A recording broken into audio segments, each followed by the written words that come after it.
Hello everyone and welcome back to another video. Look what I've got today. It's the Turbo Corolla, a car that I haven't posted on for several months. Now a lot of that is just because I wasn't here to make videos on it during the summertime, but part of it is because I've broken it. So a bit of a short story to kind of put into context what happened. I had just finished taking apart the XRS, right over there. I was done for the day and I figured, you know what? I hadn't driven the Turbo Corolla in a while. I was gonna drive it home. So got in, started right up, everything was good, and I was on my way. Well, I got onto the freeway, everything was normal for the first minute, and then the battery light came on. And I thought, it's a little bit peculiar. I don't know why the battery lights come on out of nowhere, but maybe I should stop and check it out. But I wasn't so sure. I thought, well, I could probably make it home and then just deal with whatever happened there. I figured it was just a small case of unplugging the battery and plugging it back in, something just acting weird. Well, the car kind of forced my decision to pull over though when it started to overheat. So I got off on the next exit. The car wasn't severely overheating yet, so I figured, well, I can probably just make it to the local road on the way back here to the garage. And so that's what I did. And when I was turning the wheel, no power steering. So battery light on, overheating, no power steering, no AC. Figured a belt snapped. So I pulled over, got out, and I saw coolant on the ground under the car. So I went over to the right side of the car and I looked at the belt, and the belt was just sitting there. So I took it out expecting it to be broken, and it was in one piece. The belt was fine. I looked it over, the belt wasn't even cracked. It looked fine. So then I was very confused at what happened, but I was more alarmed at the fact that there was coolant coming out of the water pump, which then leads to this video where we'll be replacing the water pump because it's leaking coolant. Anyway, fast forward from that, the XRS over there gets finished and this car is just sitting. I'm not driving it because I can't, it's broken. So here we go. Of course, everything we're going to be working on is right over here. I'm going to remove the alternator and then remove the water pump.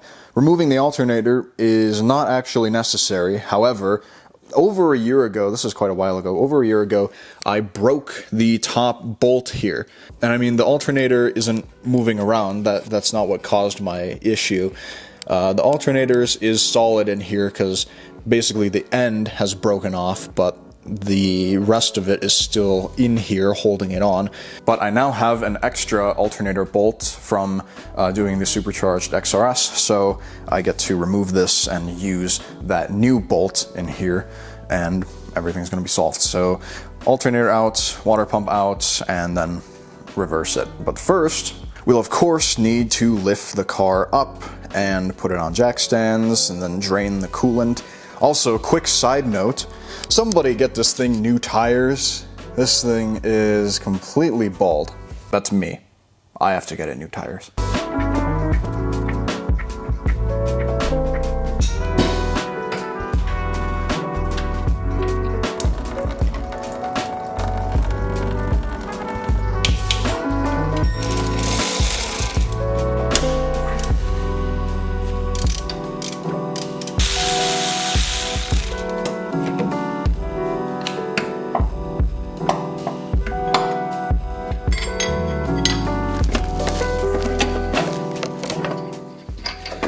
There we go. There we go. After messing with the alternator on the XRS, this is no challenge.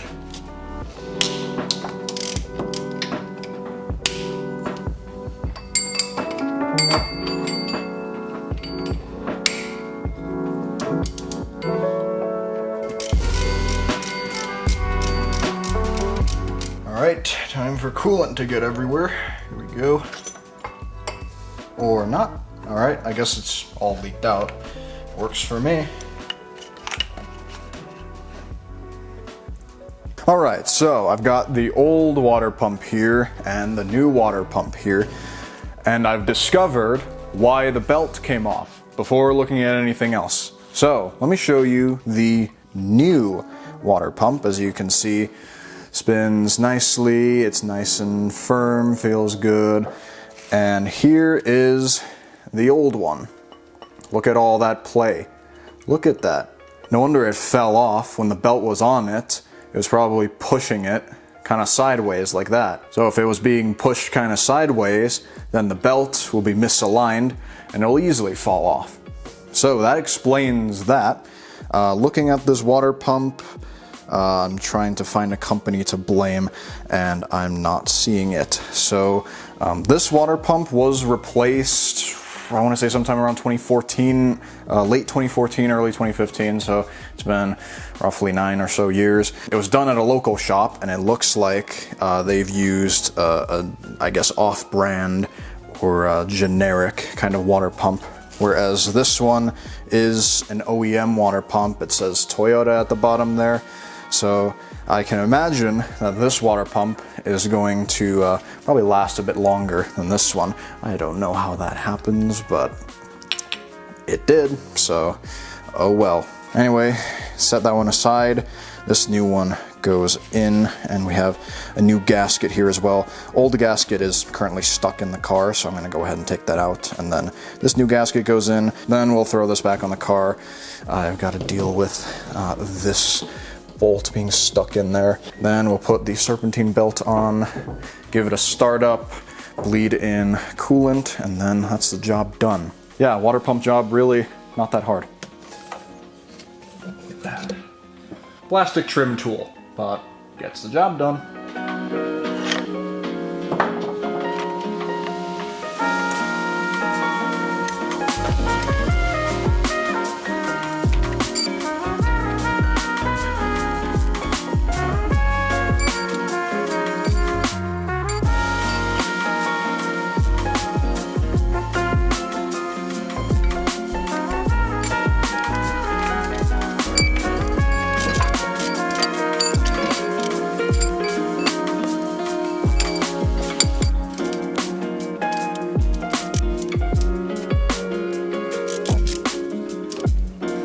And there is the new water pump. This is my first ever time changing a water pump. I mean, not just on this car, I mean in general. I've never actually had to do a water pump before. And honestly, I feel like this was a good one to do it on. It's nice and easy. I've only been working on this thing for maybe 40, 50 minutes or so. Also, one thing that I found interesting while I was doing all this, and I just couldn't help but notice it because it's right in my face, the thermostat housing on this car is actually plastic. It's not metal. I really did think it was metal, but turns out it's not. Doesn't look like it has any signs of cracking. If it does go in the future, I'm just gonna swap it out for a metal one. Well, I found that interesting because the XRS has got a metal thermostat housing, so I assumed this one was the same. But it's not. Anyway, time to put the alternator back in.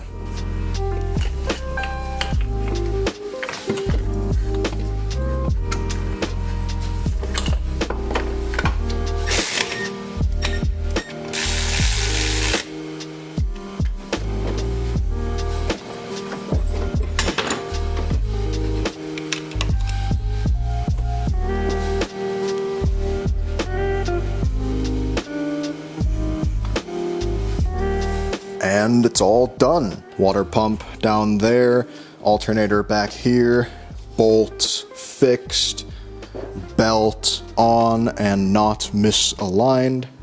And that's job done. Except, well, we need to put coolant in it, but I mean, that's all the bolts and bits that we need to remove and install. So, car on the ground, coolant in, job done.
And we've made it to the end. The Turbo Corolla is back up and running again. It's got coolant in it, new water pump. The alternator is properly attached once again, and this car is good to go. So thank you all very much for joining me today. It was great to bring the Turbo Corolla back since I haven't made a video on it in quite some time. And since I've only addressed it on a community post and I haven't addressed it on video yet, thank you all so much for helping the channel reach 10,000 subscribers.